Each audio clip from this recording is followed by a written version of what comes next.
Hello everyone, তো আজকে চলে গেছিলাম আমার বান্ধবীর বাড়িতে। বান্ধবীর ছেলের জন্মদিন। এই যে আমার বান্ধবী এখনও রেডি হতে পারেনি। এই যে আমাদের সোনা বাবা, কেক কাটিং করবেন আস্তে আস্তে। তারপরে প্রথমে গিয়ে খেতে বসে পড়েছিলাম, কেননা ছেলেকে বাড়িতে থুয়ে এসেছিলাম শাশুড়ি মার কাছে। তারপর প্রথমে দিয়ে দিয়েছিলো বেগুনি, মাছের মাথা দিয়ে ডাল, একটু লেবু দিয়ে চিপে খেয়ে নিলাম।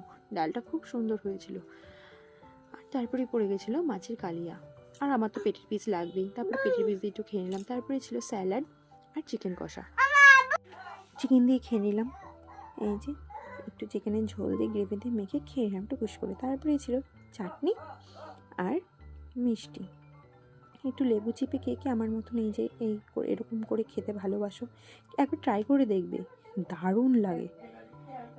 পাঁপড় না দিতে মিষ্টি দিয়ে দিয়েছে, কী করব। তারপরে ছিল থামস আপ আর একটা ক্যান্ডি।